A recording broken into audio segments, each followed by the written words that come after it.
What up, what up, what up, what up, what up? This is your girl Sierra. Bienvenue sur ma chaîne YouTube ou mon podcast si vous écoutez cette vidéo en format podcast. J'espère que vous allez bien, je super bien. Merci de me rejoindre à nouveau pour une nouvelle vidéo.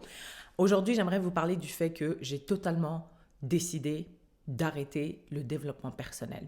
Je vous explique pourquoi. Quand je venais d'arriver au Canada en 2014, je suis arrivée dans un nouveau pays avec plein de codes à apprendre. C'était la première fois de ma vie que je vivais dans un pays où il y avait les 4 saisons en vrai. Il fallait dealer avec plein de choses, non seulement s'adapter à un nouveau pays, mais en plus apprendre l'université, comment ça fonctionne, étudier, etc., etc. Donc je dois vous avouer que j'ai connu plusieurs périodes de dépression profonde quand j'étais à l'université. À un moment donné, je suis arrivée à un niveau où j'étais plus passionnée par mes études. Je savais pas ce que je voulais faire de ma vie. Il y avait énormément de questionnements. C'est là que j'ai découvert le développement personnel sur YouTube et à travers plein de livres aussi. Je me suis lancée là-dedans. Ça m'a énormément apporté. Ça m'a donné la motivation, ça m'a permis de passer mes examens, d'aller un peu plus à la salle de sport, de aussi prendre mes distances par rapport à des relations qui n'étaient pas forcément saines pour moi, tu vois. Donc, le développement personnel m'a apporté énormément de choses à cette période-là.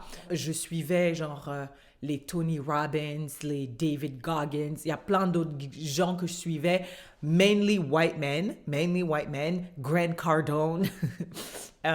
Financièrement aussi, ça m'a aidé, tu vois, ça m'a permis d'avoir la discipline qu'il fallait pour payer mes études. Ah ouais, ça aussi, tu vois, non seulement il y avait l'adaptation à un nouveau pays, comprendre l'université, mais en plus de ça, je devais payer mes frais de scolarité. Donc ça, c'était un poids énorme et de lire des livres de développement personnel, ça m'a permis en fait d'avoir une certaine discipline financière et même physique, personnelle pour pouvoir accomplir les objectifs que je voulais atteindre, tu vois. Et aussi de me sortir un peu de ces...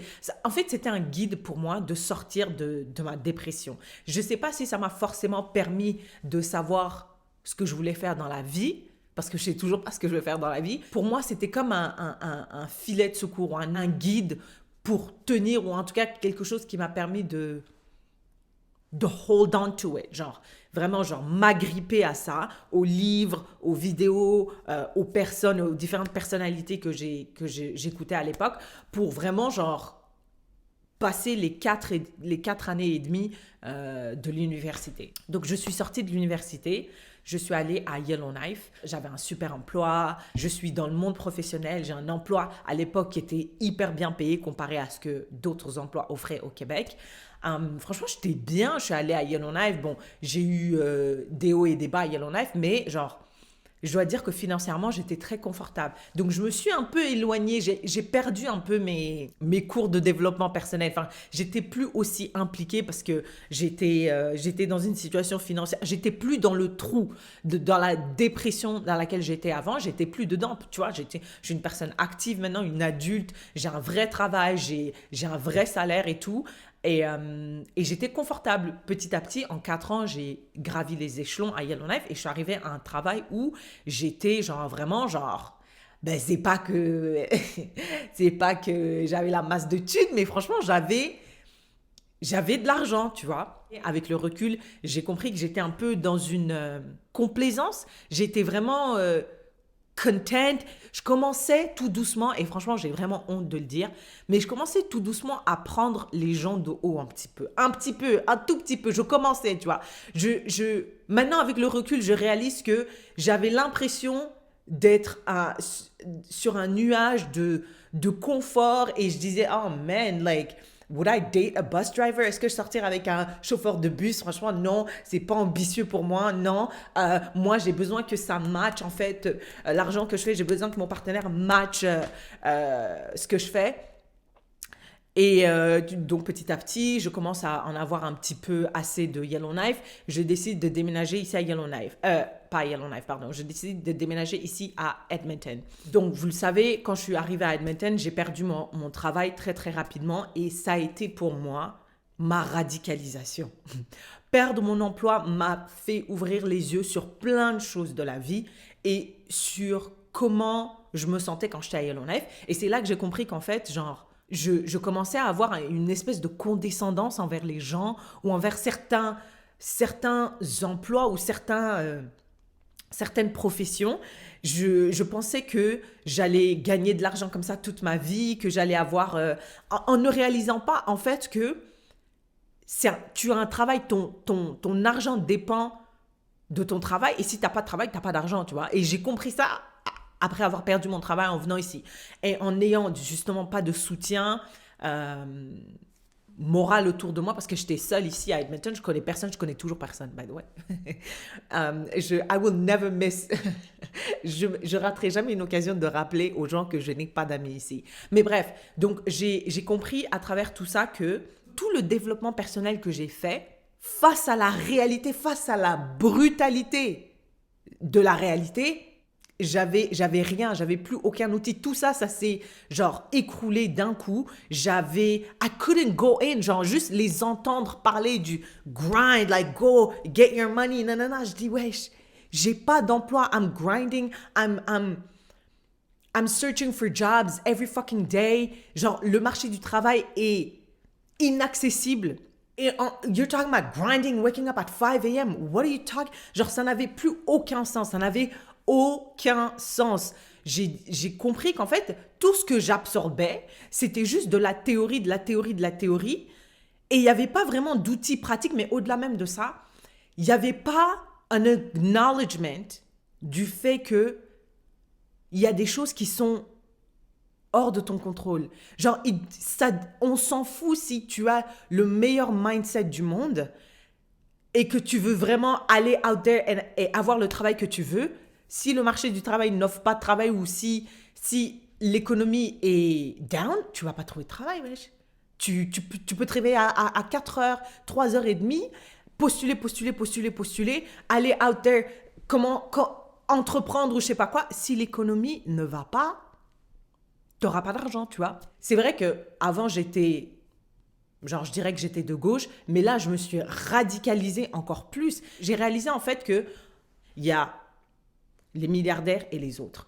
Moi, je pensais que j'étais un petit peu, voilà quoi, allez Yellowknife, franchement, tu pouvais pas me dire que... Je dis pas que j'ai toujours détesté les milliardaires, mais je pensais pas que j'étais proche d'eux, obviously, mais je pensais que j'étais vraiment genre dans une situation financière solide, tu vois, et alors que pas du tout. Il y a un thread ou un tweet que j'ai vu qui disait que il n'y a pas de plus grand défenseur de milliardaire qu'un gars qui fait 70 000 par année.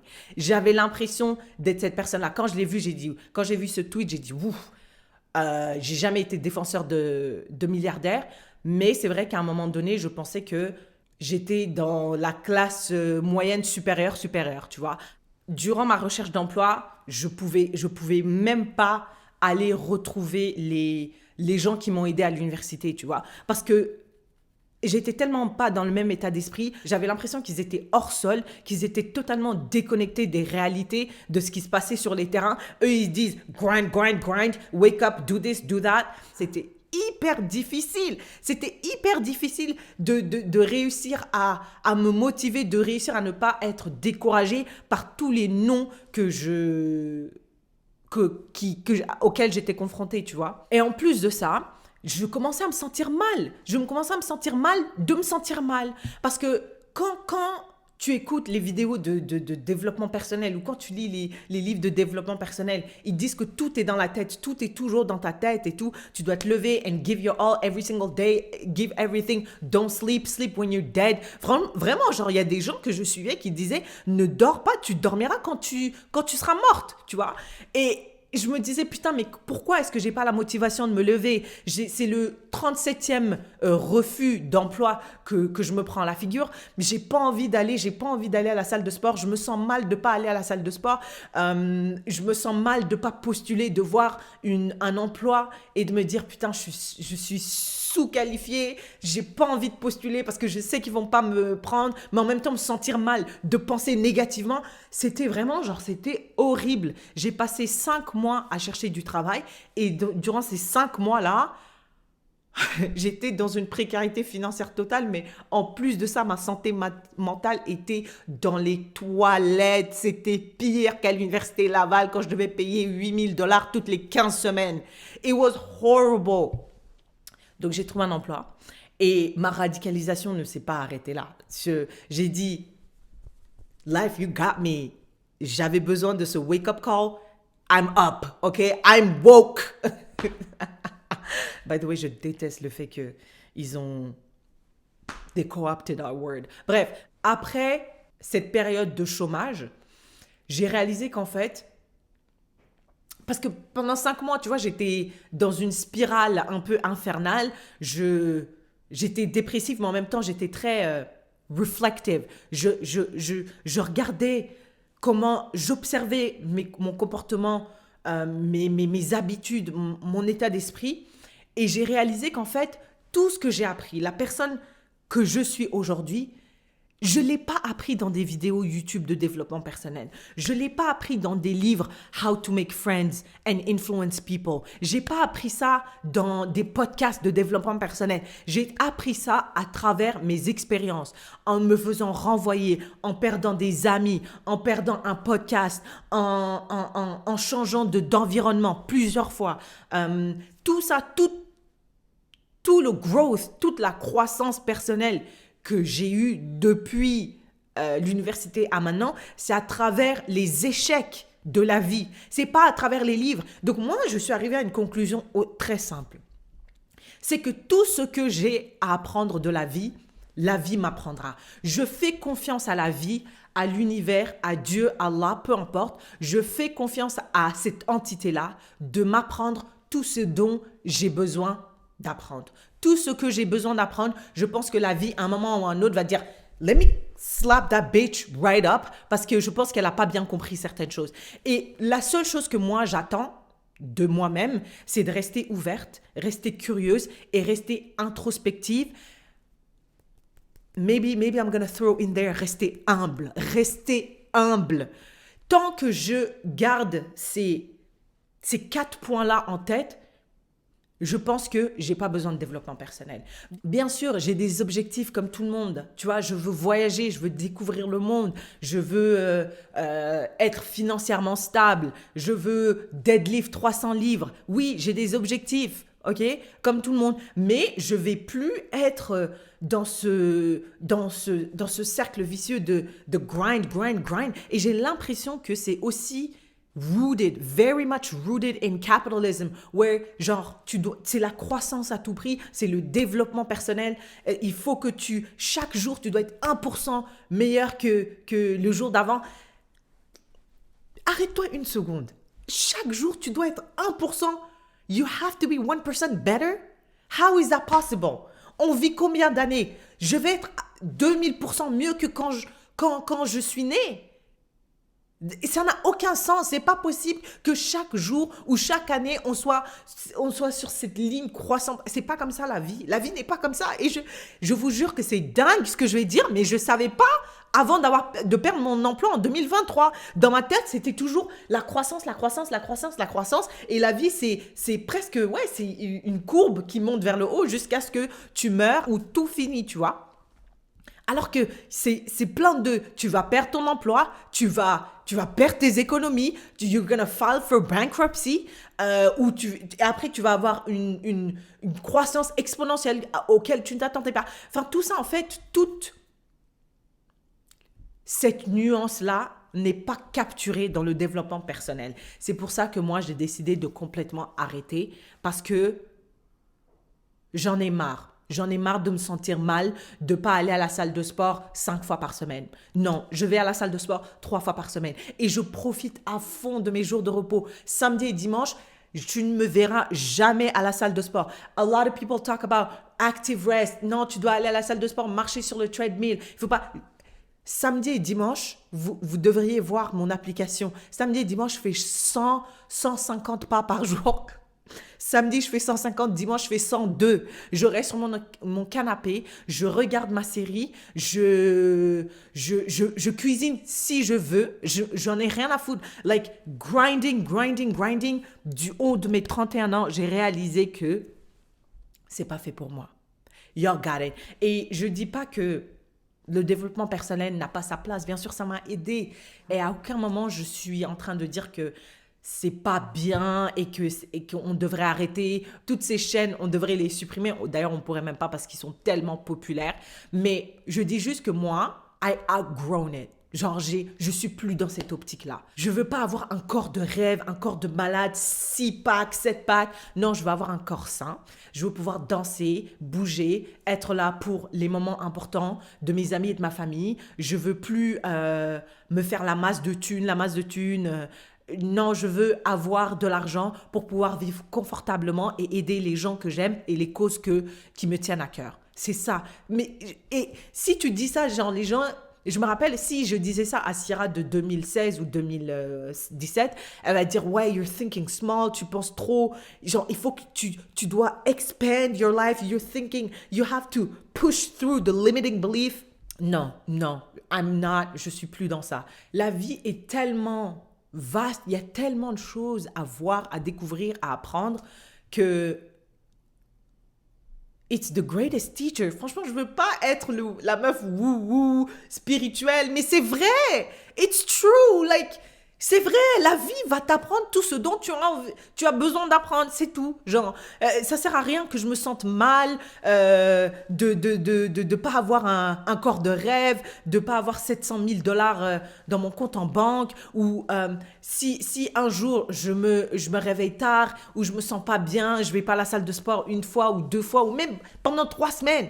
It's fine. You can always get back to it. Genre, ça sert à rien de se sentir mal, de vivre sa vie, tu vois.